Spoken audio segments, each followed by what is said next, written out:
Welcome to Networking RX, a podcast devoted to helping business professionals like you enhance your networking skills in order to become more proficient giving and receiving quality business referrals and improving the overall quality of your life and the lives of those around you. The Networking RX podcast is a production of AmSpirit Business Connections, an organization whose mission is to empower business success through networking. You know, the most important thing, the most valuable thing we have in this world is trust. I mean, if you stop and think about it, early humans, they had to learn to trust each other. If you made a mistake trusting somebody, it spelled doom, and your DNA is done. You don't carry forward. And so the people who learn to trust, people who learn to build trust and follow through on it, were the successful ones and continue to be the successful ones. So today on the program, I've got a return guest, a two-time returning guest. This is his third time on here, Mark Given. And Mark has been on twice before. We met in 2020, and before we hit record, we were just talking about it, that we probably wouldn't have met but for COVID, but we did. And he came on my podcast in 2020, and I re-released that episode on March 18th of 2022. When I have good episodes, I'll just recycle them. Fridays I'll release recycled episodes. And then I released the second episode back in September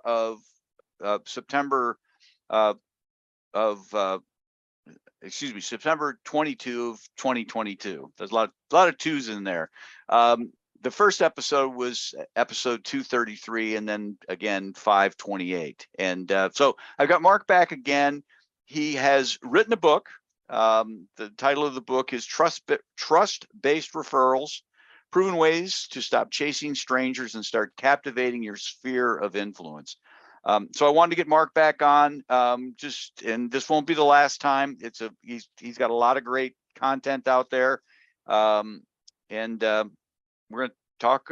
I really want to dig into one chapter, the 5 degrees of customer bonding. But Mark, welcome. Let's just start with that. How are we doing? I'm doing great. Been fighting a little bit of a cold, so I have a little bit of a scratchy voice. So if you listen to the previous programs, I didn't have a scratchy voice. And if you ever see me out in the world, I probably won't have a scratchy voice. But today it's a special gift. Yeah, we soldier on. Years ago, I had a speaking engagement, and it was like on a Monday or something like that.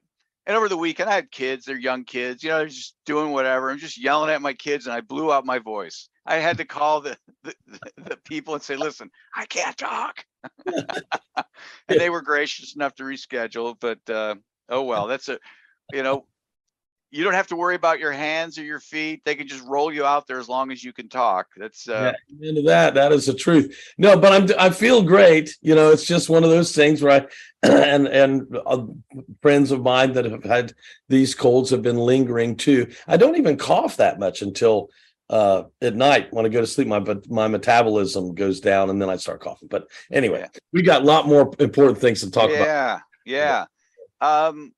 Trust. I mean, you heard my intro there. You're founder of the trust-based philosophy. Am I off base? I mean, trust is everything. Your wife trusted you. I mean, it's thank goodness. It's almost 45 years, so that's an ongoing trust, right? That never ends. That's an everyday thing. But that isn't that really life, Frank? I mean, when we have established trust in our personal life and in our business life, things thrive. I mean, things go. It's not that everything is perfect, but it's just when you have trust, you can get some chinks in your armor, and when people trust you, you can move on and correct it and apologize. Of course, that's all in that pyramid of trust that we've talked about in previous episodes. But when you don't have trust, or when there's a lack of trust or a question of trust, everything crumbles. I mean, business relationships, personal relationships, the foundation really is trust. And when we have it, we are joyous and happy, and we can thrive. And when we don't have it, it's like just trying to keep from drowning. and just swim as hard as we can to fight the currents and to get back to where we can build trust again. And we can spend a lifetime building trust and destroy it in a minute. Yeah. With foolishness. So it's interesting. This past week, I had an episode in my business, and I won't get into it because it really doesn't matter. But there was an issue of trust, right? I mean, it's just somebody doing somebody thinking I'm doing something. And I just noticed that everything moved in slow motion. I mean, I just couldn't get things done. It's just kind of lingering in your mind. You keep ruminating on, okay, what's happening? And you're so right. It's just things when everybody's on the same page and just kind of trusting others are going to do the right thing or are doing the right thing. It just moves at lightning speed. And we won't go back and delve into this, but I spend a lot of time talking with people, organizations and associations and leaders about that top level of the four tiers of trust, or the four pieces in the pyramid of trust, which is the apology part. And that's what you may have been ruminating on, right? How do I repair this? How do I fix this? What was the cause of it? How would I feel? And then how do I build that trust again and get things running smoothly again, right? So the gears are turning. So anyway, I mean, we're all there at times, right? But we end up there somehow, some way, sometimes intentionally, probably by foolishness, and sometimes totally by accident, because we were just not thinking and said the wrong thing, or we went the wrong direction in a decision. And that's just everybody's life. There's a science to it. It's not just a concept. I mean, when we struggle with it, there is science to it, buddy, for sure. Well, and it's a complicated science because you're not mixing two chemicals where you pretty much know what's going to happen every time. You have two human beings who have totally different mornings coming together. I mean, you don't know what you're mixing. Humans we're kind of unknown chemicals when we come together, and it's generally not volatile, but sometimes it can be. So anyhow, we could go on and on. 5 degrees of customer bonding. Let's talk about the 5 degrees. Yeah, I love that. So I mean, I know everybody can't see this, but this is the new book, the Trust-Based Referrals book. And I write, for those that have never read any of my writings, any of my books, this is book number 12. And I write in what I call proven ways. Instead of trying to bore people, I try to give them the principle and then ask them a question at the end. So this is proven way number 2 in the Trust-Based Referrals book, the 5 degrees of customer bonding. And what's interesting about this is it's not even my principle. It's not my concept. I read it in a book that was written by Richard Cross and Janet Smith some years ago. And it was called Customer Bonding, 5 Steps to Lasting Customer Loyalty. And so let me give a shout out. I've never met them. Yeah. Never personally met them, but I bet I've taught this principle when I'm working with groups and associations and companies, people. I bet I shared this principle hundreds and hundreds and hundreds of times, because the 5 degrees of customer bonding really are accurate. I mean, I just was so impressed with it. I've always given them credit because, I mean, come on, I talk and write about trust, right? I should be trusted on that. It's right. Not mine, right? But there really are 5 degrees. I've never heard that before. And so I love the fact that we're going to spend a few minutes today helping people understand a principle that they maybe could be, they get to have some help with or some enhancement on. And so, just ask anything you want. I'll be glad to share with you everything I've learned as I read this principle and then have practiced this principle for probably going on 2 decades now that I've been practicing this principle of the 5 degrees of customer bonding. Well, let's dissect it. I mean, there are 5 degrees, and I'll just read them real quickly, and then we can kind of talk through them.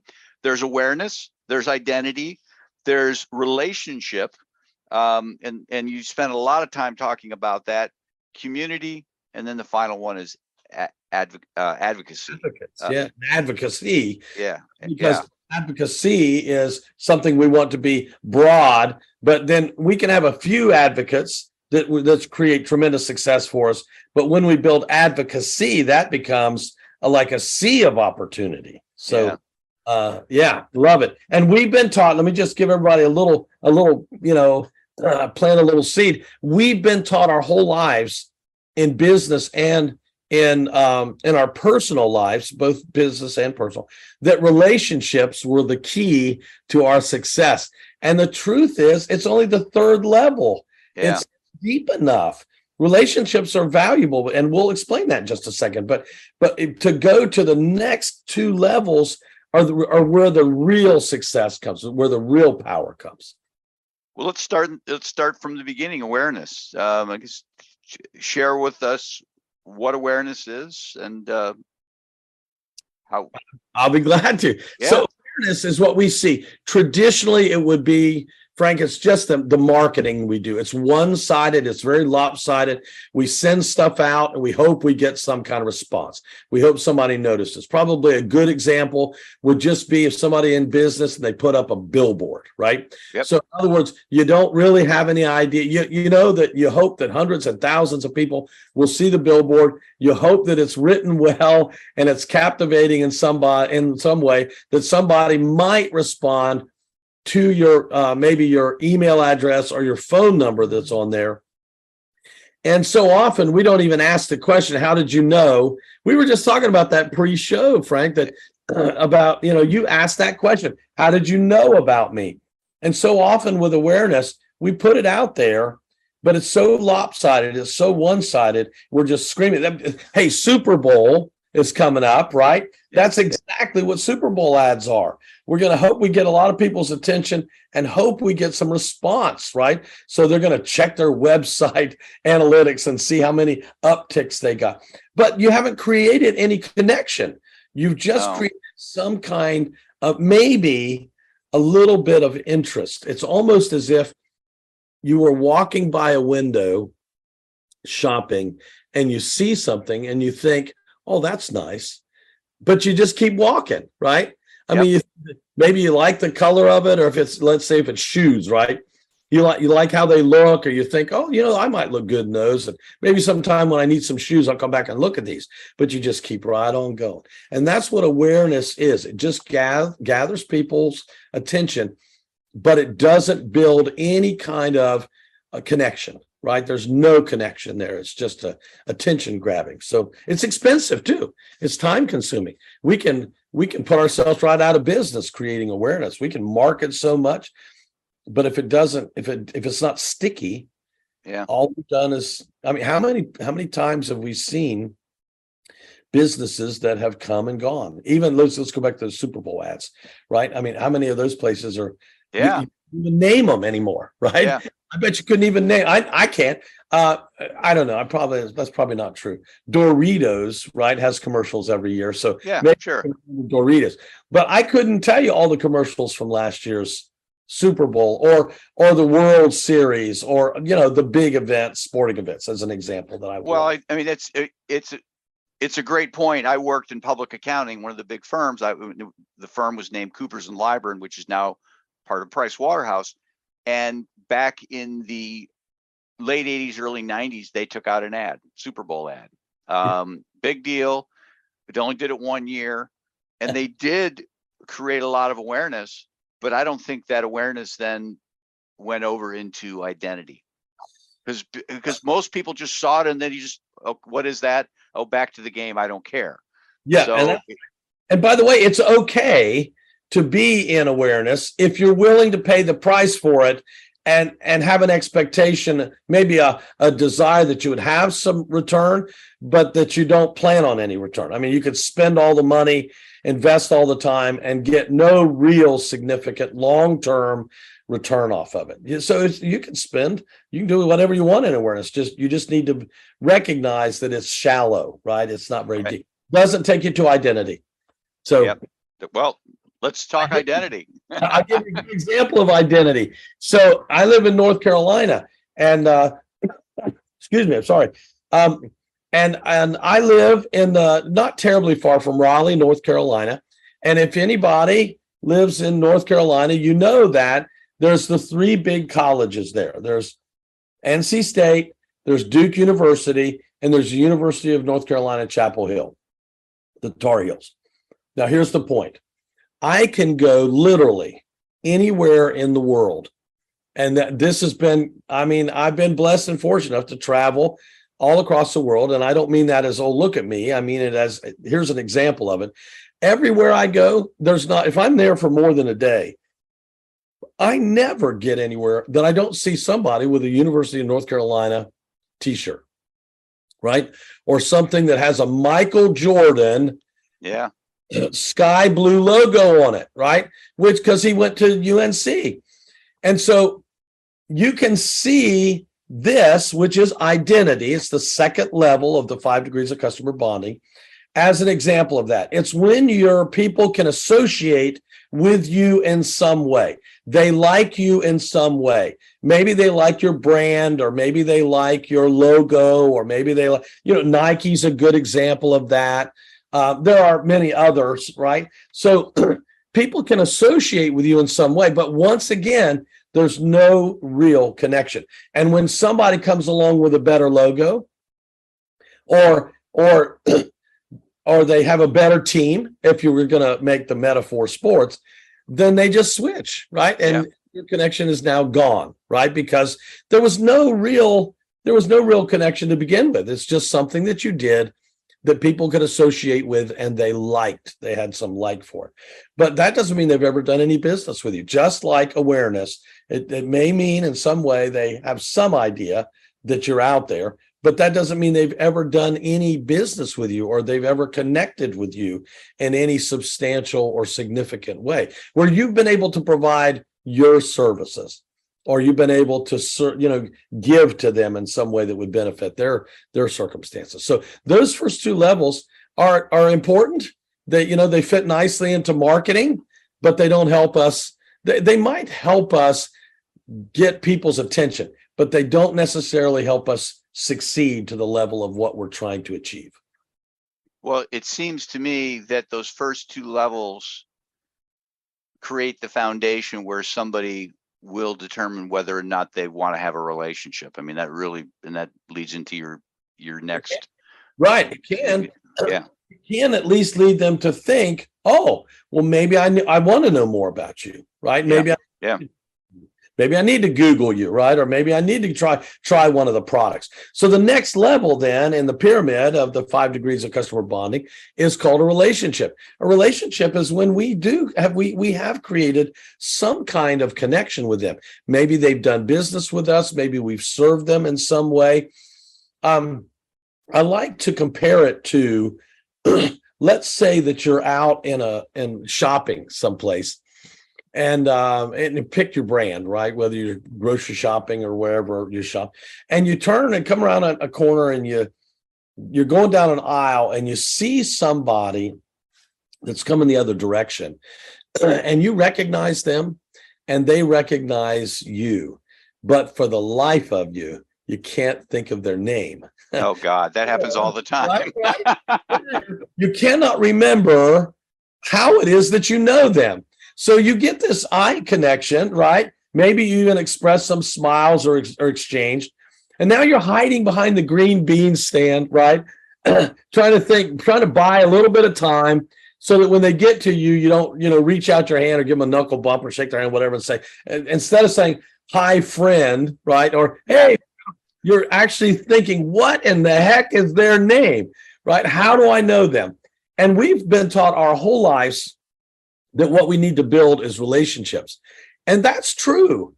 But the reality of it is, it's only the beginning of creating the real levels of success we want. Because when we see these people that we recognize, they recognize us, right? There's some kind of connection, maybe even an emotional connection of some kind, a good experience, but we don't remember what that experience is necessarily, or the details of it. So relationship is not deep enough. And we've all been taught that, hey, we just need to develop more relationships.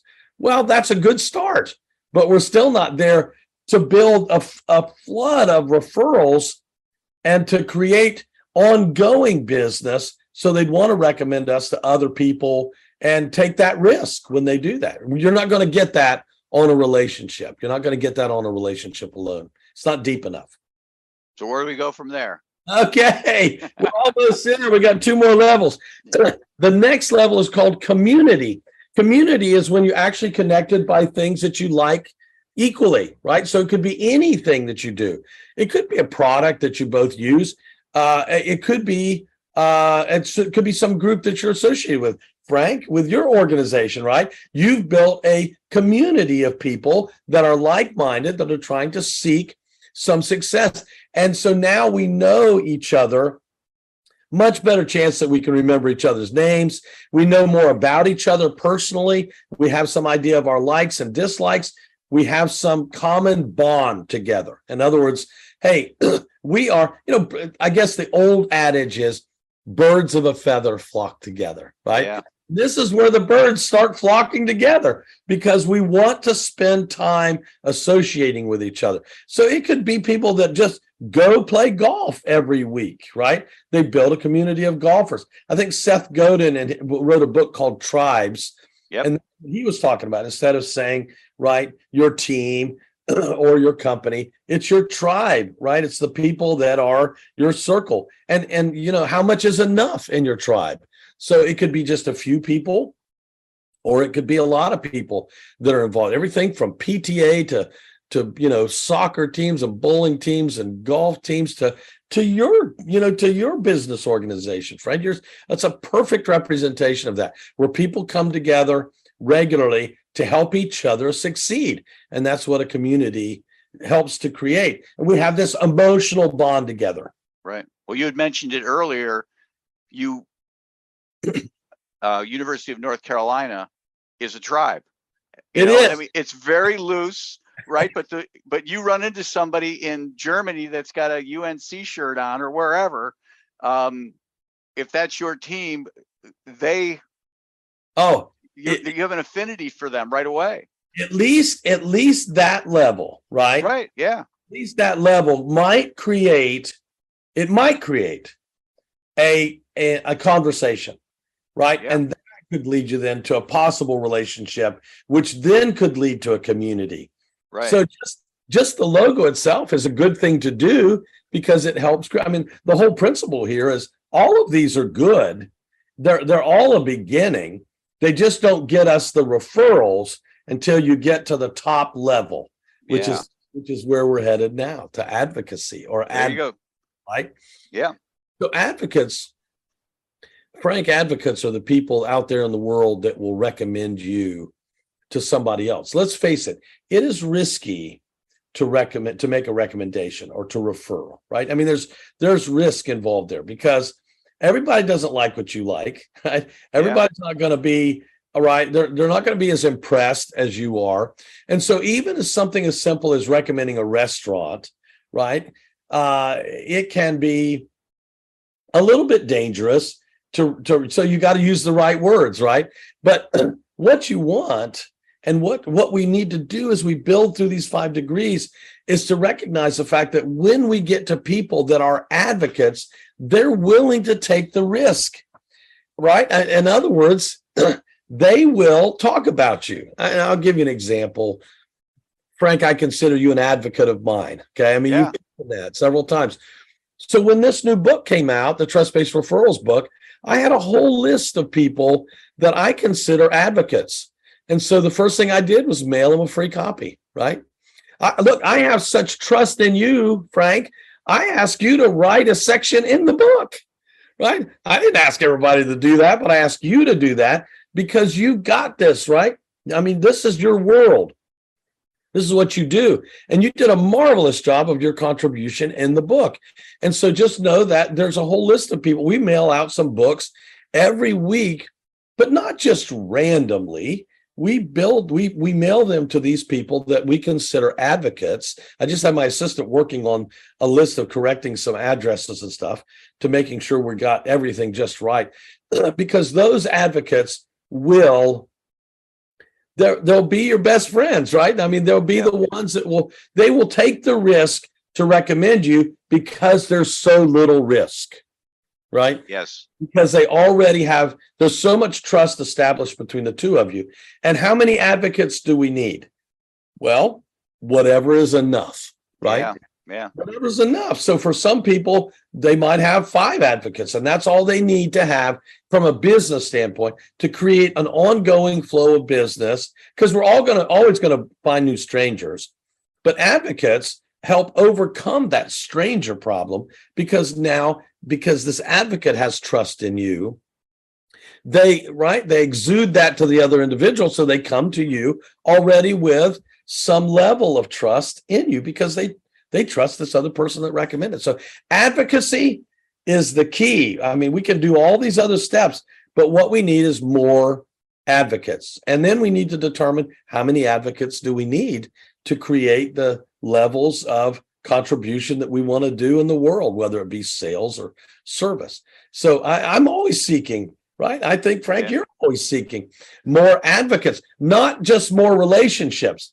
Relationships are great, but they won't help you help more people. Right. So we've got to go from relationship to community to build a connection. We know them well, they know us well, to advocates, where people actually would get up if they heard somebody mention something that you do. They'd get up from their seat and walk over there and say, well, look, if you're going to do that, I know you don't know me, but if you were going to do that, here's who you need to talk to. You need to talk to Frank. Don't call anybody else. Call Frank. He's he's the expert of this, the authority on this. So there you go. That's the 5 degrees of customer bonding. Can't take credit for it, but I absolutely love it. It has been a game changer for me in understanding where my relationship, as we use that word we use, what my connection is, where am I with this individual or this group or this organization, company, so on and so forth. And where do I want it to be, right? Where would I like it to be? So everybody doesn't need to be an advocate. Everybody doesn't need to be. Some people are not going to ever be a good advocate for you, but we need to determine who would be good advocates. And then we need to treat them so well, right? I mean, we need to treat them like first-class customers, VIPs, VVIPs, right? So that they remain advocates and they help you create more advocates. And then business just flows, right? I mean, it just is a wonderful, wonderful place to be. Awesome. I really appreciate this. Best way to get a hold of you. Mark. Yeah, so markgiven.com is my email address, MARK at MARKGIVEN, no S. And you can find me at markgiven.com. So it's mark at markgiven.com, markgiven.com. And my calendar's on there if you want to see where I am. I'd love for you to come see me sometime or connect with me. I have a free trust test that people can take and go right to my website, and we just send that. There's no catch. There's no gimmick on that. We just send it to you. It's a good way to help you understand our pyramid of trust, which is right on the website. So I hope we haven't done too much today. I hope they've grabbed these morsels, Frank. And that's proven way number 2. If you want to read about all the other proven ways, the name of the book, Mark's book, his 12th book, I didn't realize that, Trust-Based Referrals, Proven Ways to Stop Chasing Strangers and Start Captivating Your Sphere of Influence. Really appreciate your time again, and there will be a 4th time. I didn't mess it up. That's awesome. Thank you, Fred. Thanks for having me. Hey, everybody, look, God bless you. Work hard, right? Build more advocates. Wonderful things will happen for you when you have enough advocates. Good things. Lots of great things will happen. Thanks for joining us on the Networking RX podcast. Please put what you've learned into action today and let us know if you have questions, comments, or ideas for future topics. You can email them to us at podcast@amspirit.com. That's AMSPIRIT.com. Finally, so you never miss an episode, be sure to subscribe to the Networking RX podcast through iTunes, Overcast, or however you receive your podcasts. Now get out and network with someone. The Networking RX podcast is the copyright production of AmSpirit Business Connection. All rights reserved.